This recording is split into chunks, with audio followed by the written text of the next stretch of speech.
Hope everybody's having a wonderful day. And we're going to get right into this. We want to show you what's going on. We know this looks totally different than the last video you seen. And I want to show you a lot of things. So this was we went with a commercial grade build. Obviously by the 2x6s, just all the framework in general. This is a much higher step up, you know, than what a homeowner would probably have normally. But it's because of our counters. We needed so much support up here for the unknown, for everything like that. And we want to show you we wish we would have had the time to walk you through this while we were doing it. That would have been super cool, but believe it or not, this was a massive headache. This took a lot of figuring, a lot of math, and a lot of time to construct all this like this. And I'm going to show you why here in just a minute. This wasn't just as simple as throwing a box together on the floor, standing it up and all that, because this floor is all kind of which way, out of whack. So come on in. I want to show you. Remember I told you initially to mark what you tore out. You know, if you do not have a bar right now, or if you have a bar that's going to be tore out and you want a new built bar, then you know this is awesome, because you can literally, once we explain this to you and what you're actually seeing, you'll be able to pick right up on it, no problem. So don't let all this, you know, like, wow, that looks like a lot of wood. It is, but there was a method to it, and we're going to tell you about that here in just a second. What I want to show you right out the gate, I want to show you here. So as you can see, okay, we use a digital scale when we go to this point right here. And I'm going to go ahead, look, I want to do this because it's two different rails, okay? Now watch.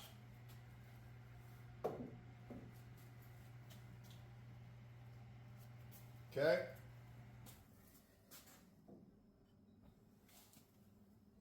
I thought, boy, it better not be 0.01, Tom, or we was tearing all this back out and stuff. No, I'm just playing. We're not. We wouldn't do that. Last rail here. So there you go. So you can see with your own eyes. And here's the thing. Let me show you this since that's happening. Come here and check this out. This is what we were working with. Okay? 0.18. Now that's not even, look, I'm just going to turn this ever so slightly. Look at that. 0.27. Hold on. Let's turn it a little bit more. 0.25. Okay, now you can understand why this took so long to get this digitally to the spec. It was a nightmare. I ain't even gonna lie to you. This was a chore. This was a challenge. And that's why, if you remember in yesterday or the day before, the last video, I think it was part 2, if you remember, we had that plate down, and I had literally this one and this one over here up in the air, and we had the level sitting on it.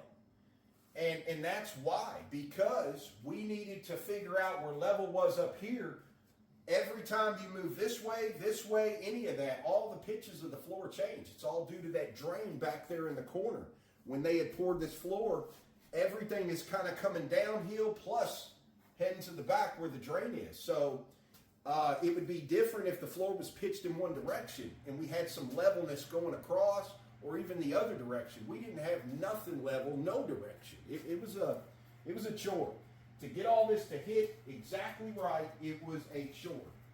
So we did, we're done now, and it shows.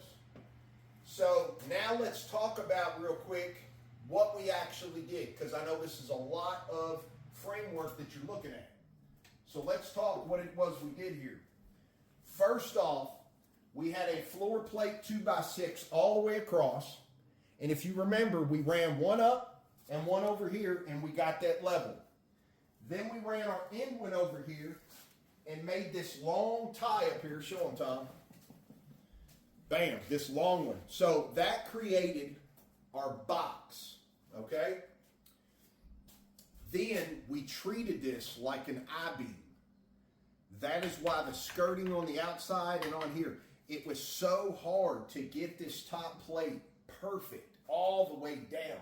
It was much easier once this was on to I-beam that, to put a skirt inside and out, and then to get these one-piece runs exactly where we want them for the counter to sit on. Plus, we grew a little bit to help support the counter, and we strengthened every bit of this for the counter being able to go on. The corner ties is what I really want you to pay attention to, because before all this skirting took place, before we turned this into what it was, these right here, this picks the load up off the floor and carries it up to this guy. And then this one carries the load up here near the top, so that every bit of this is super strong. Here, I'm gonna give you an example here. There you go, just like that. And it didn't even budge, because that's how strong this thing is.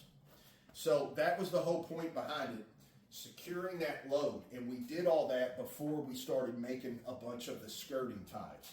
So that all just made everything super strong.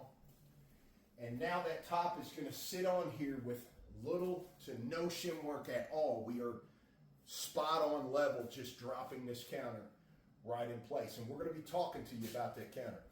Show them the rest of all that, Tom.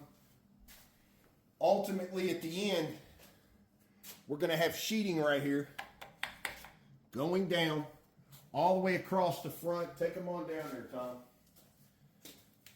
We're going to have sheeting everywhere, because once the sheeting is on, we're going to paint the sheeting black.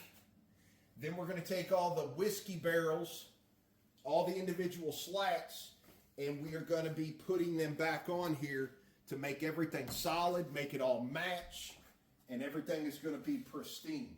So every one of these corners, that's why we had tied the corner bracing in here.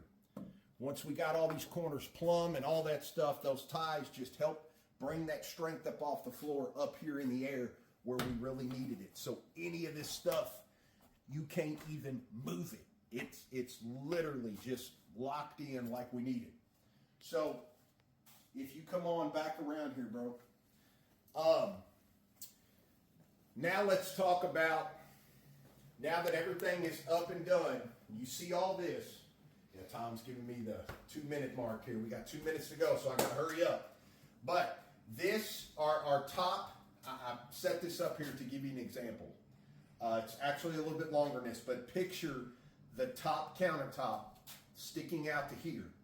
It's going all the way down, it's turning, and it's going all the way to here. That is the upper counter. The lower counter, tomorrow we're coming in here with more framework. We've already got our floor plate.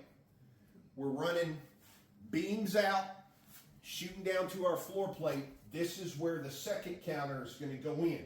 So you got all this room here to mix all this stuff and make it all, and literally you're going to be able to set stuff right here as you're done for the people out there.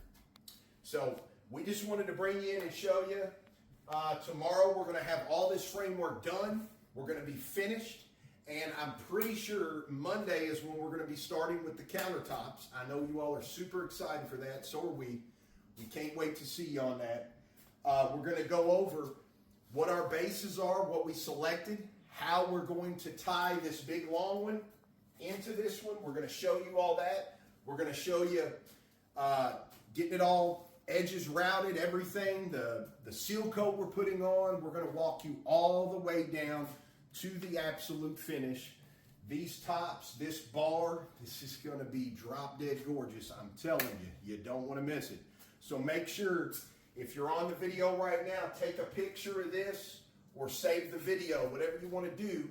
If you're in need of building a bar for your job, for your home, whatever, this is a great way to go about it. Your specs might be different than ours, but the finish is going to be like nothing nobody's ever seen. So we hope y'all have a great Thursday. Thanks for tuning in as always, and we will see you back on the next one.